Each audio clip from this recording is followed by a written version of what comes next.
ഉസ്മാൻ ഇബ്നു അഫ്ഫാൻ റളിയല്ലാഹു തആല അൻഹു അതുകൊണ്ടാണ് മരിക്കാൻ നേരത്ത് വേണ്ട എനിക്ക് വെള്ളം വേണ്ട എന്ന് പറഞ്ഞത്. ഉസ്മാൻ റളിയല്ലാഹു തആല അൻഹു നോമ്പുകാരനായിട്ടാണ് മരണപ്പെട്ടത്.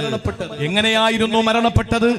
പരിശുദ്ധമായ മദീനത്തുൻ നബവിയിലെ നമസ്കാരത്തിന് സൗകര്യം പോരാ എന്ന് കണ്ടപ്പോൾ, സ്ഥല പരിമിതികൾ ഉണ്ടായപ്പോൾ 35,000 ദീനാറിന് മദീനത്തുൻ നബവിക്ക് വേണ്ടിയിട്ട് മദീനയോട് ചേർന്നുള്ള പുരയിടം വാങ്ങിക്കൊടുത്തു, വസ്തു വാങ്ങിക്കൊടുത്തു.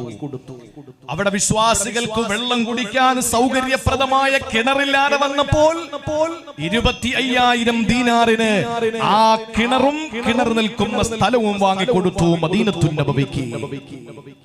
അവസാനം ഉസ്മാൻ ഇബ്നു അഫ്ഫാൻ റളിയല്ലാഹു അൻഹു 85 വയസ്സ് കഴിഞ്ഞ് അവിടെ ഉണ്ടായ ചില രാഷ്ട്രീയ പകപോക്കലുകളുടെ പേരിൽ അദ്ദേഹം കൊല ചെയ്യപ്പെടാൻ അടുക്കുന്ന സമയത്ത് അദ്ദേഹം വീട്ടുതടങ്കലിലായി. എല്ലാവർക്കും അറിയുമല്ലോ, ആ സമയത്ത് വീട്ടുതടങ്കലിലാക്കപ്പെട്ട മഹാനായ ഉസ്മാൻ ഇബ്നു അഫ്ഫാൻ റളിയല്ലാഹു അൻഹു വിശുദ്ധ ഖുർആൻ തന്റെ കൈകൾ കൊണ്ട് രേഖപ്പെടുത്തിയ ഉസ്മാനി മുസ്ഹഫാണ് ഇന്നും നമ്മുടെ കയ്യിലിരിക്കുന്നത്. ഇന്നും ചുറ്റുമൂലയുടെ ആ സെൽഫുകളിൽ ഇരിക്കുന്ന വിശുദ്ധമായ ഖുർആൻ ഉസ്മാൻ ഇബ്നു അഫ്ഫാൻ റളിയല്ലാഹു തആല അൻഹു ക്രോഡീകരിച്ചതാണ്. ആ വിശുദ്ധ ഖുർആൻ നമ്മുടെ കരങ്ങളിലേക്ക് എത്തിച്ചു തരുന്നതിന് അശ്രാന്ത പരിശ്രമം നടത്തിയ ഉസ്മാൻ റളിയല്ലാഹു തആല അൻഹു വീട്ടുതടങ്കലിലാക്കപ്പെട്ടപ്പോൾ അവസാന നിമിഷം മദീനത്തുൻ നബവിക്ക് വേണ്ടി വസ്തു വാങ്ങിക്കൊടുത്ത ഉസ്മാൻ തങ്ങൾക്ക് വീട്ടുതടങ്കലിലായപ്പോൾ നമസ്കരിക്കാനുള്ള സ്വാതന്ത്ര്യം കൊടുത്തില്ല. നമ്മൾ കരുതുന്നത് എന്താണ്? ഉത്തരേന്ത്യയിലെ പള്ളികളിൽ നിന്ന് ആളുകളെ ഇറക്കി വിട്ട് ഇവിടത്തെ ഭരണവർഗവും അതുപോലെ തന്നെ ഫാസിസ്റ്റ് ദുശക്തികളും അവിടത്തെ പാവപ്പെട്ട മുസ്ലിം സഹോദരങ്ങളെ മേൽ കുതിര കയറുമ്പോൾ നമ്മൾ കരുതുന്നത് ഇത് ആദ്യത്തെ സംഭവമാണെന്നാണോ? അല്ല. ഉസ്മാൻ റളിയല്ലാഹു തആല അൻഹു മദീനത്തുൻ നബവിക്ക് ആവശ്യമായ വസ്തു വാങ്ങിക്കൊടുത്തിട്ട് അവസാന സമയം ഒന്ന് നമസ്കരിക്കാനുള്ള സ്വാതന്ത്ര്യം കൊടുത്തില്ല. മഹാനായ ഉസ്മാൻ റളിയല്ലാഹു അൻഹു അവിടുത്തെ കിണർ കുറിച്ചു കൊടുത്തു. ആ കിണറിൽ നിന്ന് ഒരു തുള്ളി ശുദ്ധവെള്ളം കുടിക്കാൻ മരിക്കുന്നതിന് മുമ്പ് ഉസ്മാൻ തങ്ങൾ കാഴ്ചകളോളം സാധിച്ചില്ല. ഉപ്പുവെള്ളം, കടലിലെ ഉപ്പുവെള്ളമാണ് മഹാനവർകൾ കുടിച്ചത്. അവസാനം വീട്ടുതടങ്കലിലായി, നിസ്കരിക്കാൻ പുറത്തിറങ്ങാൻ വയ്യ. അദ്ദേഹം ക്വാറന്റൈനിലാക്കപ്പെട്ടു എന്ന് പറഞ്ഞാൽ അദ്ദേഹത്തെ വീട്ടുതടങ്കലിലാക്കി. അദ്ദേഹത്തിന്റെ മുമ്പിൽ ലക്ഷ്മണരേഖ വരച്ചു. ഇനി പുറത്തിറങ്ങരുതെന്ന് പറഞ്ഞു. ആളുകൾ വീട് വളഞ്ഞു. ആ സമയത്ത് ഒരാൾ ജനാലയിലൂടെ ചാടി അകത്ത് കയറി വിശുദ്ധ ഖുർആൻ എടുത്ത് പാരായണം ചെയ്തുകൊണ്ട് സൂറത്തുൽ ബഖറ ആരംഭിച്ച ഉസ്മാൻ റളിയല്ലാഹു അൻഹു. ആ ഉസ്മാൻ തങ്ങൾ വിശുദ്ധ ഖുർആൻ ഓതിക്കൊണ്ടിരിക്കുമ്പോ ഏതൊരു കാണുന്ന രീതിയിൽ എഴുതിയത് ആ കൈ വെട്ടിമാറ്റി.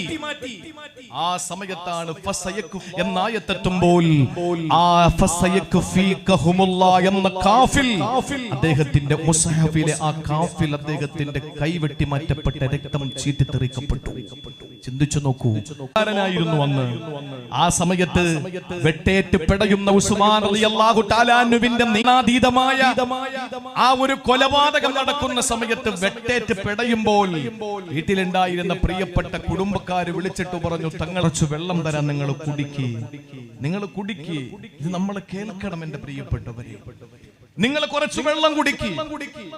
ആ സമയത്ത് ഉസ്മാൻ റളിയല്ലാഹു തആല അൻഹു പറഞ്ഞത് നമുക്ക് വികാരത്തോട് കൂടിയിട്ടല്ലാതെ പറയാൻ കഴിയില്ല. ഉസ്മാൻ റളിയല്ലാഹു അൻഹു എന്തായിരുന്നു വീട്ടുകാരോട് പറഞ്ഞത്? ആ ഭാഗ്യം കിട്ടുമോ സഹോദരങ്ങളെ? നമ്മുടെ പ്രിയപ്പെട്ട മുൻഗാമികൾ, മരണപ്പെട്ടു പോയ സാലിഹീങ്ങൾ, ബഹുമാനപ്പെട്ട നമ്മുടെ മൗലവി നഗറിൽ അടക്കം ചെയ്യപ്പെട്ട ബഹുമാനപ്പെട്ട യൂനുസ് ഉസ്താദിനെ പോലെ, നമ്മുടെ ഈ പള്ളിയിൽ അമറമാട ചെയ്യപ്പെട്ട കോട്ടക്കര ഉസ്താദിനെ പോലെ, ഉമർകുട്ടി ഉസ്താദിനെ പോലെ, കുറച്ചപ്പുറത്തോട്ട് പോയാൽ തഴവ ഉസ്താദിനെ പോലെ, ഇനി മുന്നോട്ട് പോയാൽ റഈസുൽ ഉലമാ ശിഹാബുദ്ദീൻ ഉസ്താദിനെ പോലെ, വീണ്ടും വടക്കോട്ട് പോയാൽ വി അബ്ദുല്ലാ ഉസ്താദിനെ പോലെ നമ്മുടെ മഹത്തുക്കളായ ഗുരുനാഥർ മരണപ്പെടുമ്പോൾ അവരൊക്കെ ഒരുപക്ഷേ ഇതൊക്കെ അല്ലാഹുവിന്റെ അനുഗ്രഹങ്ങളുടെ ആ ജമിയത്തുൽ ഉലമയുടെ മണ്ണിൽ പണ്ഡിതന്മാരുടെ ഔലിയാക്കളുടെ പാദസ്പർശനം കൊണ്ട് പുളകിതമായ മണ്ണാണ് നമ്മുടെ മണ്ണ്. ഈ മണ്ണിൽ എന്റെ പ്രിയപ്പെട്ടവരെ മരണപ്പെട്ടു പോയ മഹത്തുക്കളൊക്കെ ആ രീതിയിലാകണം മരിച്ചിട്ടുള്ളത്. അല്ലാഹു അവർക്ക് ദറജ വർദ്ധിപ്പിച്ചു കൊടുക്കട്ടെ. മരണാസന്നനായി കിടന്നു വെട്ടേറ്റ് പിടയുന്ന തങ്ങളുടെ മുമ്പിൽ കുറച്ച് വെള്ളം തരാമെന്ന് പറഞ്ഞപ്പോ ആ സമയത്ത് ഉസ്മാൻ ഇബ്നു അഫ്ഫാൻ റളിയല്ലാഹു അൻഹു പറഞ്ഞതെന്തെന്നറിയോ? ഒരു ജനാല ചൂണ്ടിക്കാണിച്ചു കൊടുത്തിട്ട് പറയുകയാണ്, എന്റെ പ്രിയപ്പെട്ടവരെ, നിങ്ങൾ ആ ജനാലയിലേക്കൊന്ന് നോക്കൂ. ആ ജനാലയിലൂടെ എന്റെ ഹബീബ് എന്നെ നോക്കിയിട്ട് പറഞ്ഞു, ഇതാര് വെച്ചതാ? പടച്ചോൻ വെച്ചതല്ല, പടച്ചോന്റെ പുണ്യ പ്രവാചകനും വെച്ചതല്ല, അത് വെച്ചത് നമ്മളാണ്. എന്തിനെന്നറിയോ? ബാങ്ക് കേട്ടാൽ ഉടനെ ഇഖാമത്ത് കൊടുത്ത് നിസ്കരിക്കണം.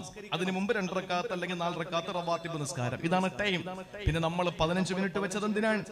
ബാങ്ക് കേൾക്കുന്ന കവലകളിൽ നിൽക്കുന്ന ആളുകൾക്ക് ബാങ്ക് കേട്ട് പള്ളിയിൽ വരണം, അവർക്ക് അംഗസ്നാനം ചെയ്യണം, അവർക്ക് 2 റക്അത്ത് നിസ്കരിക്കണം. ആ സമയമാണ് 15 മിനിറ്റ്. അരമണിക്കൂർ വെച്ചത് എന്തിനാണ്? ബാങ്ക് കേട്ട് എഴുന്നേൽക്കുന്നവൻ എല്ലാവരും തഹജ്ജുദ് നിസ്കരിക്കണമെന്നില്ലല്ലോ. ഇനി അഥവാ നിസ്കരിച്ചാൽ തന്നെ തഹജ്ജുദ് നിസ്കാരം കഴിഞ്ഞ് വീട്ടിലിരിക്കുന്നവർക്ക് പള്ളിയിലെത്തണം. അതിനു വേണ്ട സൗകര്യമാണ് അരമണിക്കൂർ സുബഹിക്ക് കൊടുക്കുന്നത്. പ്രാഥമിക ആവശ്യങ്ങളൊക്കെ നിർവഹിക്കണ്ടേ? അതിന് നമ്മൾ വെച്ച ഏർപ്പാടാ. യഥാർത്ഥത്തിൽ ദീൻ പറയുന്നത് എന്താണ്? ഇതും ദീനല്ലെന്നല്ല ഞാൻ പറയുന്നത്. ബാങ്ക് കേട്ടാൽ ഉടനെ നമ്മുടെ നമസ്കാരം നിർവഹിക്കുക. മരിച്ചാൽ നമ്മൾ എന്താ ചെയ്യുന്നത്?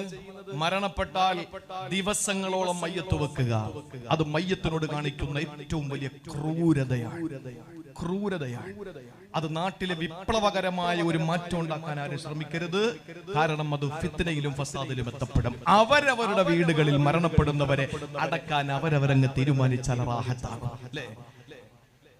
അവരവര് മരണപ്പെടുന്ന കുടുംബക്കാരുടെ ആ മയ്യത്തടക്കുന്ന വിഷയത്തിൽ അങ്ങനെ ഒരു തീരുമാനമെടുത്താൽ മതി. മയ്യത്ത് മരണപ്പെട്ട എന്താ സംഭവിക്കുക? മരണപ്പെട്ട മരണം ഉറപ്പാക്കുക, കണ്ണ് തിരുമി അടക്കുക, മയപ്പെടുത്തേണ്ട അവയവങ്ങൾ സന്ധികൾ മയപ്പെടുത്തുക, അതിനുശേഷം മയ്യത്ത് ധരിച്ചിരിക്കുന്ന വസ്ത്രം അഴിച്ചു മാറ്റുക, എന്നിട്ട് വയറ് പൊങ്ങാതിരിക്കാൻ ഭാരമുള്ള എന്തെങ്കിലും ചെറിയൊരു വസ്തു വെക്കുക, വാ തുറന്നു പോകാതിരിക്കാൻ എന്തെങ്കിലും ഒരു നാട കൊണ്ട് കെട്ടുക, കാലുകൾ തമ്മിൽ അകന്നു പോകാതിരിക്കാൻ കാലിന്റെ തള്ളവിരലുകൾ കെട്ടുക, എന്നിട്ട് പെട്ടെന്ന് കുളിപ്പിക്കുക, കഫൻ ചെയ്യുക, ദഫൻ ചെയ്യുക.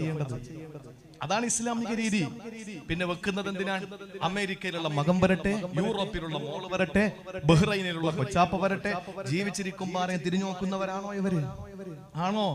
പച്ചവെള്ളം കൊടുക്കാത്ത ആളുകളെ മരിച്ചിട്ട് മണിക്കൂറുകളോളം കാത്തുകെട്ടി കിടക്കുന്ന ആ ഒരു ഗതികേടിലേക്ക് നമ്മൾ എത്തപ്പെട്ടു. മാറണം. ഇതൊക്കെ മാറണം. എന്റെ പ്രിയപ്പെട്ടവരെ, എല്ലാത്തിനും മാതൃക കാണിച്ചു കൊടുക്കുന്ന നമ്മളാകട്ടെ അതിലും മാതൃക. ഏതെങ്കിലും ഒരു വിപ്ലവകരമായ ഒരു മാറ്റമുണ്ടാക്കിയിട്ട് നമ്മുടെ ഈ പ്രസംഗത്തെ ഒരിക്കലും വക്രീകരിച്ചുകൊണ്ട് ദ്വയാർത്ഥം ചിന്തിച്ചുകൊണ്ട് പ്രശ്നങ്ങൾ ഉണ്ടാക്കാൻ ശ്രമിക്കരുത്. ഒരിക്കലും ശരിയായ രീതിയല്ല. അതെനിക്ക് പൊരുത്തമില്ല. ഞാൻ പറയുന്നത് അവരവരുടെ വീടുകളിലും നടക്കുന്ന മയ്യത്ത് സംസ്കരണങ്ങൾ ആ രീതിയിലാക്കിയാൽ മതി. ഞാൻ പറഞ്ഞത് മയ്യത്ത് സ്വാലിഹാണെങ്കിൽ പറയും, നിങ്ങൾ എന്തിനാ, ആരെ കാണിക്കാനാ വെച്ചേക്കുന്നത്, കൊണ്ടുപോകൂ ഒന്ന് പെട്ടെന്ന്. അങ്ങനെ വീട്ടിൽ നിന്ന് മയ്യത്തെടുത്തു.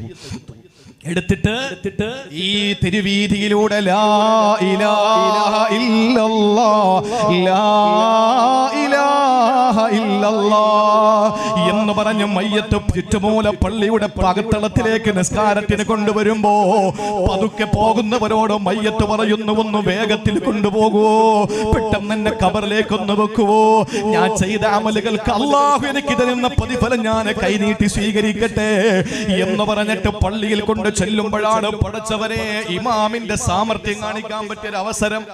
മഹലിലെ എല്ലാവരും പള്ളിയിലെത്തി. നല്ലൊരു പ്രസംഗം നോട്ട് കാച്ചിയേക്കാം. ആ സമയത്ത് മയ്യത്ത് സന്തൂക്കി കിടന്നിട്ട് പറയുകയാണ്, ഉസ്താദേ, ഉസ്താദേ, എന്നെ ഒന്ന് അടക്കാനുള്ള ഏർപ്പാട് ചെയ്ത് നിങ്ങളുടെ പ്രസംഗം ഒന്ന് നിർത്തുവോ, പെട്ടെന്ന് പ്രസംഗം ഒന്ന് നിർത്തന്നെ, അടക്കട്ടെ. അങ്ങനെ മയ്യത്ത് പറയും. നമസ്കാരം കഴിഞ്ഞിട്ട് പെട്ടെന്ന് മയ്യത്തെടുത്ത് പുറം പള്ളിയിൽ കൊണ്ടുവന്നപ്പോ ആരോ വന്നിട്ട് പറഞ്ഞു, ഒരാൾ കൂടി കാണാനുണ്ട്. അങ്ങനെ തലയുടെ ഭാഗത്ത് കെട്ടിവെച്ചിരിക്കുന്ന നാട അഴിച്ചിട്ട് തുണി മാറ്റിയിട്ട് മയ്യത്ത് കാണിക്കുമ്പോ ആ മയ്യത്ത് മോനോട് പറയുന്നു, പൊന്നുമോനെ, വാപ്പയോട് എന്തിനാടാ ക്രൂരത കൊണ്ട് നടക്കടാ പൊന്നുമോനെ. എന്റെ വാപ്പച്ചി, നിന്റെ വാപ്പച്ചിക്ക് അല്ലാഹു തരുന്ന അനുഗ്രഹങ്ങളൊന്ന് സ്വീകരിക്കാനുള്ള വ്യഗ്രതയാണ്, ജാഗ്രതയാണ്. ആ സമയത്ത് നമ്മൾ കാണിക്കാൻ വേണ്ടി ധൃതിപ്പെടുകയാണ്. ഇനി ആരെങ്കിലും ഉണ്ടോ, ഇനി ആരെങ്കിലും ഉണ്ടോ, ഇനി ആരെങ്കിലും ഉണ്ടോ? ഈ ചോദ്യം നമ്മൾ ചോദിക്കുമ്പോ മയ്യത്ത് അതുപോലെ പറയും, പറയുന്നു, ഒന്ന് അടക്കുമോനെ എന്ന് നിലവിളിക്കുകയാ. നേരെ മറിച്ചൊരു ദുർമാർഗിയായ മനുഷ്യനാണെങ്കിൽ എങ്ങനെയാണ് അള്ളാനെ വെറുക്കുന്നതെന്നറിയോ?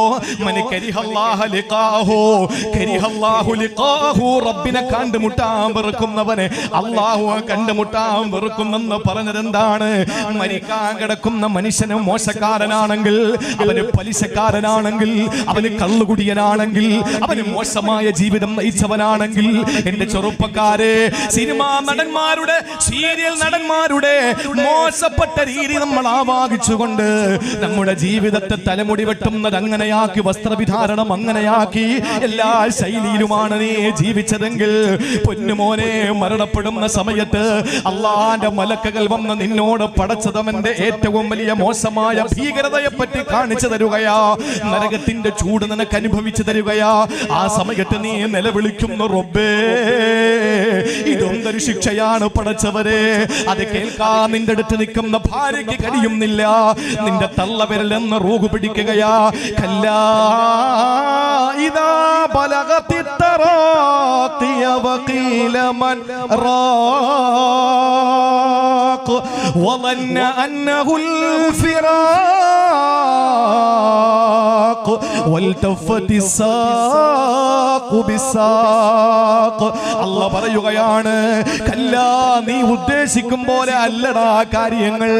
ഇദാ ബലഗതി തറാഖിയ വഖീല മൻ റാഖ. നീ മരിക്കാൻ നേരത്ത് റൂഹ് തൊണ്ടക്കുഴിയിലെത്തുമ്പോ നിന്റെ കാലുകൾ വൽതഫത്തി സാഖു ബിസാഖ്, കാലുകൾ ഇങ്ങനെ പരസ്പരം കൂട്ടിപ്പിണയുന്ന സമയമുണ്ട് മോനെ. ആ സമയത്ത് നിന്റെ ബന്ധുക്കൾ വിളിച്ചു പറയുന്നത് വഖീല മൻ റാഖ്. എവിടെ റാഖ് മന്ത്രവാദി? എവിടെ ഇഞ്ചക്ഷൻ എടുക്കുന്നവരെവിടെ? ആംബുലൻസ് വിളിക്കുന്നവരെവിടെ? ഒന്ന് നൂലോതി കെട്ടാൻ ആരാവുള്ളത്? ഒന്ന് വെള്ളമോതി കൊടുക്കാൻ ആരാവുള്ളത്? ആരാണ് പെട്ടെന്ന് ദേഹത്തെ ഒന്ന് ആശുപത്രിയിൽ കൊണ്ടുപോകാനുള്ളത്? ആരാണ് പെട്ടെന്ന് വണ്ടിയെടുക്കൂ? ഇതൊക്കെ വിളിച്ചു പറയുന്ന ടോട്ടലായ പൊതുവേ ഉള്ള ദീർഘമായ ആശയങ്ങളുടെ സംഗ്രഹമാണ് എവിടെ രക്ഷപ്പെടുത്തുന്നവനെന്ന് വിളിക്കുമ്പോ ഈ മനുഷ്യനറിയാഹുൽ, ഇത് ഒടുക്കത്തെ യാത്രയാണ്, അള്ളാഹുവിനെ കണ്ടുമുട്ടാനുള്ള യാത്രയാണെന്ന് തിരിച്ചറിയുന്നു. ആ സമയത്ത് ഭീകരമായ കാഴ്ചകൾ അവന്റെ മുന്നിൽ കാണിച്ചു കൊടുക്കുമ്പോ അവൻ അള്ളാഹുവേ നിന്നെ കാണാൻ എനിക്ക് പേടിയാണെന്ന് പറയുന്നു. അള്ളാഹുവിനോ കാണുന്നതിനെ കണ്ടുമുട്ടുന്നതിനെ വെറുക്കുന്നു. അതുകൊണ്ട് അള്ളാഹു അവനെ കാണാൻ വെറുക്കുന്നു. ആ മയ്യത്തിനെ ചുമന്നുകൊണ്ട് പോകുമ്പോ ചോദിക്കും, എങ്ങോട്ട് കൊണ്ടുപോകുന്നു? പതുക്കെ പോ. വീട്ടിൽ ചോദിക്കുന്നു, ഇനി ആരെങ്കിലും കാണാനുണ്ടോ? അപ്പൊ ഈ മരിക്കാൻ കിടക്കുന്ന ആള് പറയാ, കാണാനില്ലെങ്കിലും കുറച്ചേരം അവിടെ വെച്ചേക്ക്, കാരണം അങ്ങോട്ട് പോയാൽ തുടങ്ങും ഇടി. ഇല്ലേ? ഇടയ്ക്ക് ആരോ മരണപ്പെട്ടപ്പോ പറഞ്ഞിട്ട് ഒരാള് പറഞ്ഞതാണ്, അള്ളാഹു ഖബർ വിശാലാക്കി കൊടുക്കട്ടെ. യഥാർത്ഥത്തിൽ അങ്ങനെ ദുആ കിട്ടേണ്ട ഒരാളല്ല. അപ്പൊ കാര്യം ചോദിച്ചവൻ പറഞ്ഞു, മലക്കുകൾക്ക് നല്ല വിശാലമായിട്ട് നിന്ന് ഇടിക്കാമല്ലോ എന്നാ. എന്റെ പ്രിയപ്പെട്ട സഹോദരങ്ങളെ, അവർക്ക് ഇടിക്കാനുള്ള സൗകര്യം നമ്മൾ ചെയ്തു കൊടുക്കണ്ട. നമ്മൾ അവിടെ പോയാൽ അനുഭവിക്കുന്ന ദുരവസ്ഥകളെ പറ്റിയിട്ട് മോശം ബോധ്യം വന്ന ഒരാള് വീണ്ടും ഒന്ന് പെൻഡിങ്ങിലാക്കാൻ വേണ്ടി ആഗ്രഹിക്കും. മയ്യത്ത് കൊണ്ട് പള്ളിയിൽ വെച്ചാൽ ഉസ്താദെ ഇഷ്ടംപോലെ പ്രസംഗിച്ചോ, മൊത്തത്തിൽ ഓതിയിട്ട് അർത്ഥം പറഞ്ഞു, എന്നാലും കുഴപ്പമില്ല, ഇപ്പോഴൊന്നും വിടരുതാരെയും, കാരണം ഇവരെ വിട്ടാൽ ഇവരെന്നെ കുഴിയിലാക്കിയാൽ ഇഷ്ടം പോലെ കിടി കിട്ടും. അപ്പോ ഏറ്റവും കൂടുതൽ ആഗ്രഹിക്കുന്നത് പോകാതിരിക്കാനാണ്. അള്ളാഹുവും കരിഹല്ലാഹു ലിഖാഹു, അവനെ കാണാൻ അള്ളാഹും വെറുക്കാൻ. അതുകൊണ്ട് നമ്മൾ മരിക്കുമ്പോൾ ആഗ്രഹിക്കേണ്ടത് എങ്ങനെയാണ്? എന്റെ റബ്ബിനെ ഇഷ്ടപ്പെടണം, ഞാൻ എന്റെ റബ്ബിനെ ഇഷ്ടപ്പെടുന്നു. ആ അവസ്ഥയിൽ നമുക്ക് മരിക്കണ്ടേ? അതിനെന്താ വേണ്ടത്? ഒറ്റ വഴിയുള്ളൂ. ഖുർആൻ പറഞ്ഞു, ഒരൊറ്റ വഴി. അള്ളാഹു ആ വഴി തിരഞ്ഞെടുക്കാനും സ്വീകരിക്കാനും അള്ളാഹു തൗഫീഖ് തരട്ടെ. വലിയ പ്രയത്നം അല്ലെങ്കിൽ വലിയ സാഹസികത ഒന്നും വേണ്ട. ആ ഒരു നിലയിൽ നമുക്ക് അള്ളാഹുവിനെ ഇഷ്ടപ്പെടുന്ന നിലയിൽ അവനെ കണ്ടുമുട്ടാനുള്ള ഒരൊറ്റ വഴി വിശുദ്ധ ഖുർആൻ പറഞ്ഞു. അതാണ് ഞാൻ തബറുക്കിനു വേണ്ടി ആമുഖമായി ഓതി വെച്ച ആയത്ത്. എന്താണ് അള്ളാഹു പറഞ്ഞത്? ഒരൊറ്റ വഴി നമ്മൾ തിരഞ്ഞെടുക്കുമെങ്കിൽ ഇൻഷാ അല്ലാഹ് അള്ളാഹു തൗഫീഖ് തരട്ടെ. അള്ളാഹു നമുക്ക് തൗഫീഖ് നൽകി അനുഗ്രഹിക്കുമാറാവട്ടെ. നിങ്ങൾ എന്താ ഈ പിണങ്ങിയിരിക്കുന്നത്?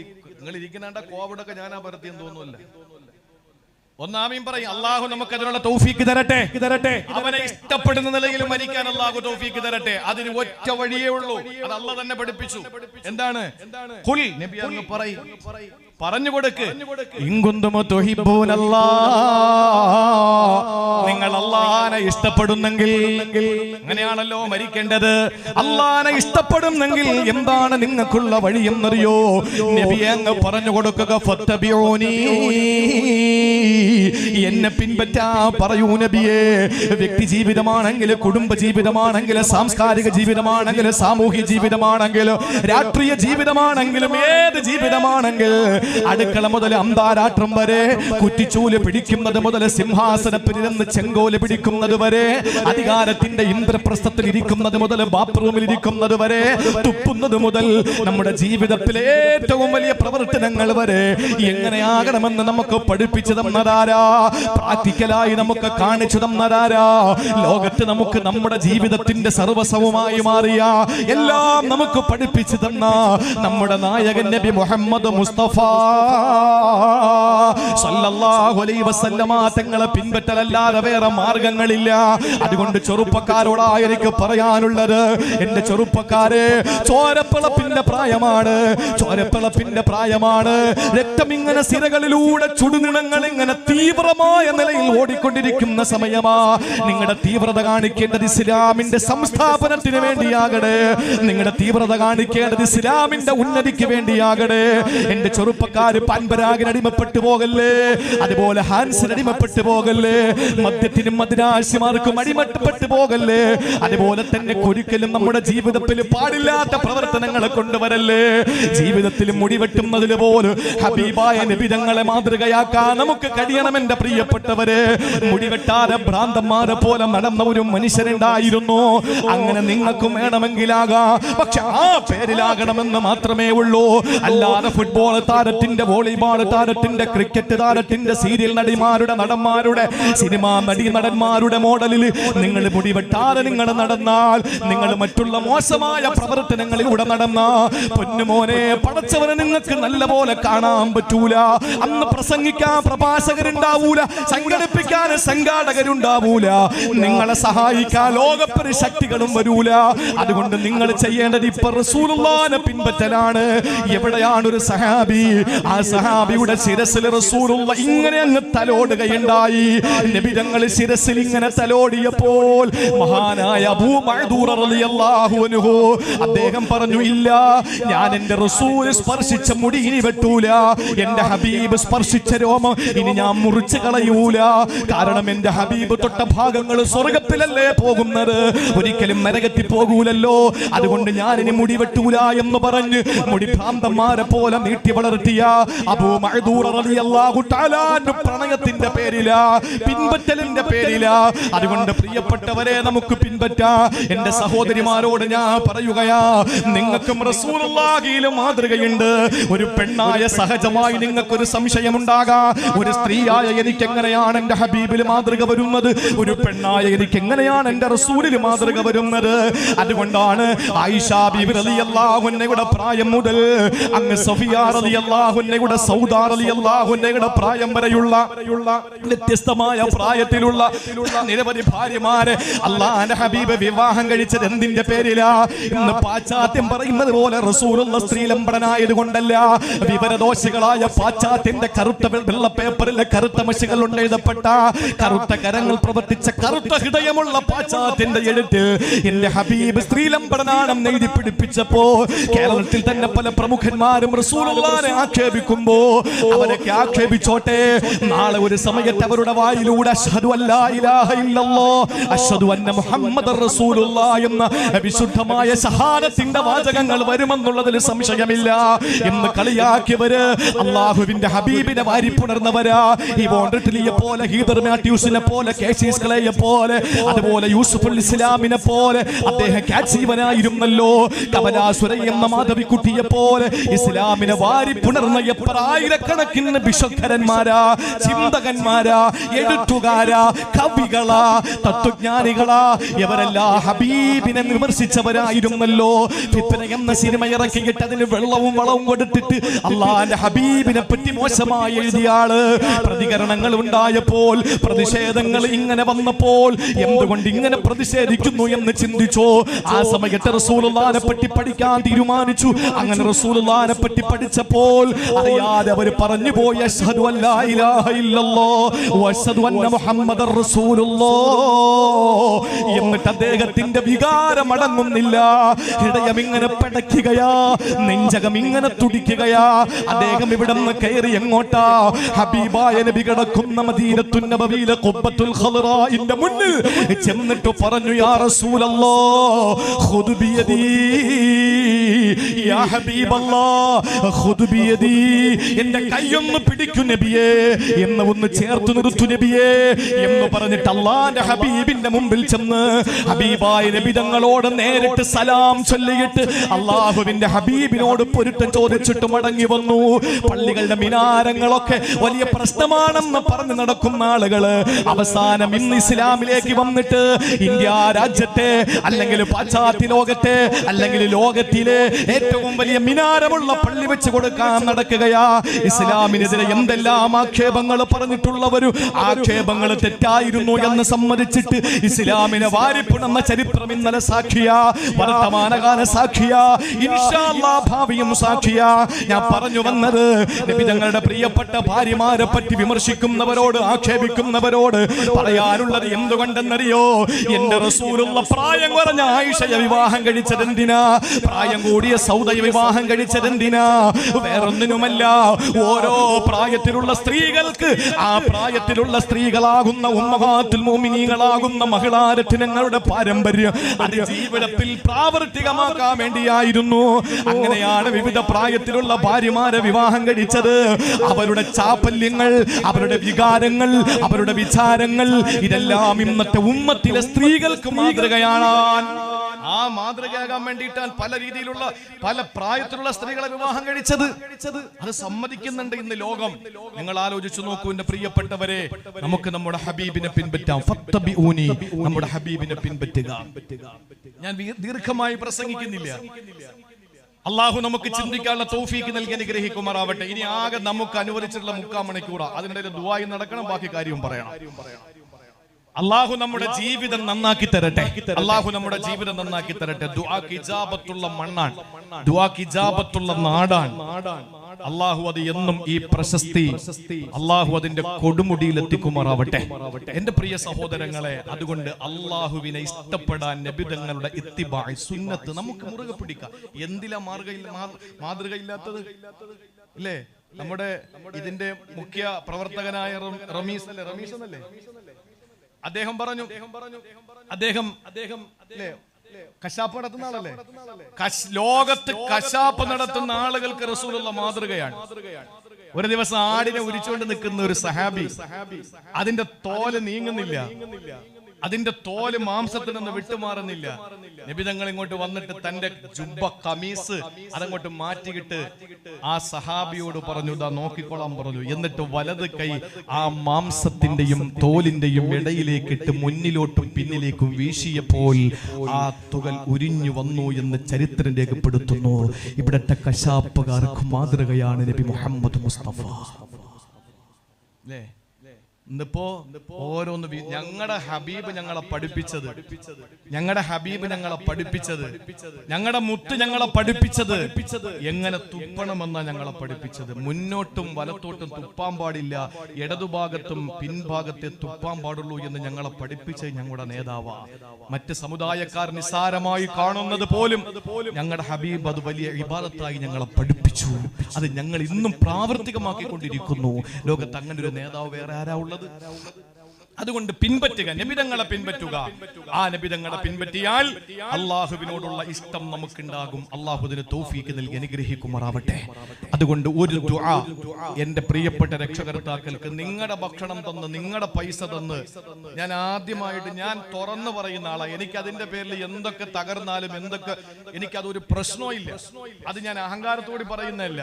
എന്തോ ഞാൻ അങ്ങനെ ആയിപ്പോയി. ഞാൻ ആദ്യമായി ആസാർ സാറിനൊക്കെ അറിയാം, ഞാൻ ആദ്യമായി 500ന്റെ ഒരു നോട്ട് കാണുന്നത് ചിറ്റുമൂലയിൽ വന്നിട്ടാ. ഞാൻ അത്രയും വലിയ ദാരിദ്ര്യത്തിൽ നിന്നാണ് അൽഹംദുലില്ലാ ഇവിടെ എത്തിച്ചേർന്നത്.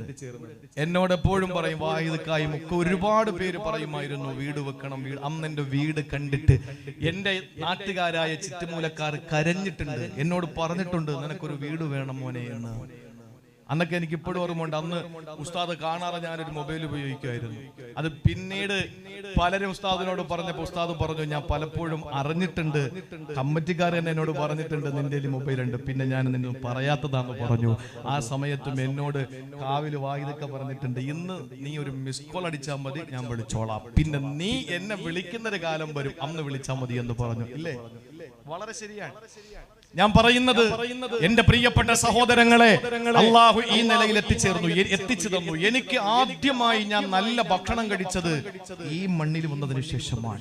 അതിനു മുമ്പ് ഞാൻ പഠിച്ചെടുത്തൊക്കെ നല്ല ഭക്ഷണം കിട്ടി. പക്ഷേ അന്നൊക്കെയും ഞാൻ എന്റെ പ്രായക്കുറവും അതുപോലെ തന്നെ പല രീതിയിലുള്ള ഒരു അകൽച്ചയും അല്ലെങ്കിൽ ഒരു മടിയുമൊക്കെ ആയിരുന്നു. ഞാൻ ചടയമംഗലത്തതിന് മുമ്പ് പഠിക്കുമ്പോൾ അബ്ദുൽ ലത്തീഫ് സാറും ഷംസ് സാർ എന്നൊക്കെ പറയുന്ന 2 അധ്യാപകരുടെ വീട്ടിലാണ് ഞാൻ ഭക്ഷണം കഴിച്ചത്. എന്നെ വലിയ ജീവനായിരുന്നു അവർക്ക്. കഴിഞ്ഞ 2-3 ദിവസം മുമ്പ് ഞാനൊരു പരിപാടിക്ക് പോകുമ്പോൾ ആ വീടുകളിൽ പോവുകയും ചെയ്തു. എന്റെ പ്രിയപ്പെട്ടവരെ, നല്ല നിലയിൽ നിങ്ങളൊക്കെ സഹായിച്ചിട്ടുണ്ട്. ഞാൻ പറയുന്നു, നിങ്ങളുടെ ഭക്ഷണം കൊണ്ട് നിങ്ങൾ തന്ന സൗകര്യം കൊണ്ട് ഞാൻ പഠിച്ചെങ്കിൽ നിങ്ങൾക്ക് ഞാൻ പഠിച്ചതിൽ നിന്നൊരു ദുആ നിങ്ങൾക്ക് ഞാൻ പറഞ്ഞു തരാം. നിങ്ങൾ എഴുതി പഠിക്കും. നിങ്ങൾ എത്ര ഉലമാക്കളുണ്ട് ഈ നാട്ടില്, ആ ഉലമാക്കളിൽ നിന്ന് എഴുതി പഠിക്കണം ഒരൊറ്റ ദുആ. ആ ദുആ നിങ്ങൾ ഏത് സമയത്തെയും നിങ്ങളുടെ ദുആയിൽ അത് ഉൾപ്പെടുത്തണം. സഹോദരിമാരെ എഴുതി പഠിക്കണം. ഇത് ലൈവ് പിന്നീടായാലും നിങ്ങൾക്ക് കിട്ടുമല്ലോ. ആ ദുആ നിങ്ങൾ എഴുതി പഠിക്കണം. ഈ തുറമുദി റഹിമഹുല്ല റിപ്പോർട്ട് ചെയ്ത ഹദീസിലാണ് ആ ദുആ പഠിപ്പിച്ചത്. ചെറിയൊരു ദുആയാണ്. അല്ലാഹുവിന്റെ റസൂൽ പറയുകയാണ് എപ്പോഴും ദുആ ചെയ്യുമായിരുന്നു. എന്താണ് ദുആ ചെയ്യുന്നത്? അല്ലാഹുമ്മ ഇന്നി അസ്അലുക ഹുബ്ബക വഹുബ്ബ മൻ യുഹിബ്ബുക വഹുബ്ബ അമലി യുഖർരിബു ഇലാ ഹുബ്ബിക. ഈ ദുആ പഠിക്കുക. എന്താണ് ദുആ? അല്ലാഹുമ്മ ഇന്നി അസ്അലുക ഹുബ്ബക. അല്ലാഹുവേ നിന്നോടുള്ള ഇഷ്ടം എനിക്ക് നീ തരണേ അല്ലാഹ്. എന്റെ ഹബീബ് ചോദിച്ചതാ. ഖാബ കൗസൈനിയുടെ ബന്ധമുണ്ടായി. ജിബ്രീലിനെ കെട്ടിപ്പിടിച്ച് 7 വാനങ്ങളും സപ്തവാനങ്ങളും താണ്ടി എല്ലാ ലോകങ്ങളെയും കീഴടക്കിയിട്ട് എന്റെ ഹബീബ് പോകുമ്പോ ആ പടച്ച തമ്പുരാനോടുള്ള പ്രണയം ഭൂമിയിൽ വന്നിട്ട് മണ്ണിൽ വന്നിട്ട് ചോദിക്കുക, അല്ലാഹുമ്മ ഇന്നി അസ്അലുക ഹുബ്ബക. എനിക്ക് വേണ്ടത് നിന്നോടുള്ള പ്രണയമാണ് തമ്പുരാനെ. ബാക്കിയുടെ കേട്ടോ, ബാക്കിയും കേട്ടോ. ആ നിന്നോടുള്ള പ്രണയം മാത്രം പോരാ, നിന്നെ ഇഷ്ടപ്പെടുന്നവരോടുള്ള ഇഷ്ടവും എനിക്ക് തരണേ അല്ലാഹ്. രണ്ടാമത്തേത് അല്ലാഹുമ്മ ഇന്നി അസ്അലുക ഹുബ്ബക. നിന്നെ സ്നേഹിക്കാൻ എനിക്ക് തൗഫീഖ് തരണേ അല്ലാഹ്. വഹുബ്ബ മൻ യുഹിബ്ബുക. നിന്നെ ഇഷ്ടപ്പെടുന്ന ആരിഫീങ്ങൾ, ഔലിയാക്കൾ, പണ്ഡിതന്മാര്. ആസാദ് സാറിന്റെ പ്രസംഗം ഇപ്പോഴും എനിക്ക് ഓർമ്മയുണ്ട്. അദ്ദേഹം പറയുമായിരുന്നു ചുറ്റുമൂലം മഹലിന്റെ പ്രത്യേകതയാണ്, കറാമത്താണ്. ഒരു ഉസ്താദും കുട്ടികളും പടിയിറങ്ങിയാൽ അടുത്ത ഉസ്താദും കുട്ടികളും പടി കയറുമായിരുന്നു. എന്തുകൊണ്ടാണ്? പതിറ്റാണ്ടുകളുടെ അല്ല, നൂറ്റാണ്ടുകളുടെ പാരമ്പര്യ, ദർസി പാരമ്പര്യം, ഈ ചരിത്രങ്ങൾ ഇറങ്ങിക്കിടക്കുന്ന മഹാരഥന്മാരുടെ പാദസ്പർശനം കൊണ്ട് ധന്യമായ ചുറ്റുമൂലയിലുണ്ടായത്. അവർ ഉലമാക്കളെ സ്നേഹിച്ചത് കൊണ്ടാണ്. അല്ലാഹുമ്മ ഇന്നി അസ്അലുക ഹുബ്ബക വഹുബ്ബ മൻ യുഹിബ്ബുക. അല്ലാഹുവിനെ ഇഷ്ടപ്പെടുന്ന ഉലമാക്കളോടുള്ള ഇഷ്ടം അവർക്കുണ്ടായിരുന്നു. ആ ഇഷ്ടമാണ് ഇന്നും എന്റെ പ്രിയപ്പെട്ടവരെ ജാജ്വല്യമാനമായി നിലനിൽക്കുന്നത്. നബി തങ്ങൾ മൂന്നാമത് പറയുന്നത് വഹുബ്ബ അമലി യുഖർരിബു ഇലാ ഹുബ്ബിക. ഈ ജൈൻസിന്റെ പ്രവർത്തകരങ്ങനെയാണ്. എങ്ങനെ? അല്ലാഹുവേ നിന്നോടുള്ള ഇഷ്ടം മാത്രമല്ല, നിന്നെ ഇഷ്ടപ്പെടുന്നവരോടുള്ള ഇഷ്ടവും എനിക്ക് വേണം. വഹുബ്ബ അമലി യുഖർരിബു ഇലാ ഹുബ്ബിക. നിന്നെ ഇഷ്ടപ്പെടുന്ന പ്രവർത്തനങ്ങൾ എന്തൊക്കെയാണോ അതൊക്കെയും ഞാൻ ഇഷ്ടപ്പെടുന്നു. അതും ഞാൻ ചോദിക്കുകയാണ്. അല്ലാഹുവിന് ഇഷ്ടമുള്ള പ്രവർത്തനം ഏതാ? സാധുക്കളെ സഹായിക്കലാണ് അല്ലാഹുവിന് ഇഷ്ടപ്പെട്ടത്. അള്ളാഹുവിന് ഇഷ്ടപ്പെട്ടത് സാധുക്കളെ സഹായിക്കലാണ്. ഞാൻ ചെറിയ ഉദാഹരണം പറഞ്ഞുതരാം. മഴ പെയ്ത് അത് പെയ്യോട്ടെ ഇൻഷാ അല്ലാഹ്. ഇഷ്ടംപോലെ സൗകര്യം ചെയ്തിട്ടുണ്ട്, നിങ്ങൾ കയറി ഇരുന്നോളി ഇൻഷാ അല്ലാഹ്. എവിടെ നിന്നാലും വയത് കേട്ടാൽ മതി, കടയിൽ നിന്നോ എവിടെ ഇരുന്നോ എനിക്ക് അതൊന്നും പ്രശ്നമല്ല. ഞാനൊരു ഉദാഹരണം പറയാം. അള്ളാഹുവിന് ഏറ്റവും ഇഷ്ടപ്പെട്ട അമൽ ഏതാണ്? നമസ്കാരമാണ്. പല സന്ദർഭങ്ങളിലും പല ഹദീസുകൾ വന്നിട്ടുണ്ട്. ഞാനൊന്ന് ചോദിക്കട്ടെ, നോമ്പ് പിടിക്കുന്നല്ലോ, നോമ്പിൽ എന്തെങ്കിലും വീഴ്ച വന്നാൽ അതിന് പരിഹാരം എന്താണ്? കഫാറത്ത് കൊടുക്കണം, ഫിദിയ കൊടുക്കണം. അത് അരി. ആർക്ക്? അള്ളാഹ് അരി എന്തിനാ? അള്ളാഹ് അരി വേണോ? അള്ളാഹ്ക്ക് നമ്മുടെ അരിയുടെ ആവശ്യമൊന്നുമില്ല. ഈ അരി ആർക്ക് കൊടുക്കണം? സാധുക്ക് കൊടുക്കണം. സത്യം ചെയ്ത് മുടക്കേണ്ടി വന്നു, അതിന് കഫാറത്ത് എന്താ? തുതഇമുൽ മിസ്കീൻ, പാവങ്ങൾക്ക് അരി കൊടുക്കണം, ഭക്ഷണം കൊടുക്കണം. ഏത് അമലെടുത്ത് പരിശോധിച്ചു നോക്ക്, അതിൽ എന്തെങ്കിലും വീഴ്ച സംഭവിച്ചു പോയാൽ അതിന് അള്ളാഹു പരിഹരിക്കുന്നത് സാധുക്കൾക്ക് അരി കൊടുത്തുകൊണ്ടാണ്. കാരണം എന്താ? പടച്ചവനോടുള്ള ഹക്കിൽ വന്ന വീഴ്ചകളെ പരിഹരിക്കാൻ ദുനിയാവിൽ അള്ളാഹു നമ്മോട് പറഞ്ഞ കാര്യം പാവങ്ങൾക്ക് ഭക്ഷണം കൊടുക്കലാണ്. അപ്പൊ അള്ളാഹ്ക്ക് ഏറ്റവും ഇഷ്ടപ്പെട്ടത് എന്താണ്? ആഹാരം കൊടുക്കല്. അപ്പൊ അല്ലാഹുമ്മ അസ്അലുക ഹുബ്ബക, നിന്നോടുള്ള പ്രണയം ഞാൻ ചോദിക്കുന്നു. വഹുബ്ബ മൻ യുഹിബ്ബുക, നിന്നെ ഇഷ്ടപ്പെടുന്ന ഉലമാക്കൾ, അംബിയാക്കൾ, ആരിഫീങ്ങൾ, ഔലിയാക്കൾ, സാലിഹീങ്ങൾ, മഹത്തുക്കൾ, അവരുടെ ഇഷ്ടവും ഞാൻ നിന്നോട് ചോദിക്കുന്നു. വഹുബ്ബ അമലി യുഖദ്ദിബു ഇലാ ഹുബ്ബിക, നിന്നെ ഇഷ്ടപ്പെടാൻ കാരണമാകുന്ന പ്രവൃത്തികളൊക്കെ ഞാൻ നിന്നോട് ചോദിക്കുന്നു. അതാണ് പാവങ്ങളെ സഹായിക്കൽ.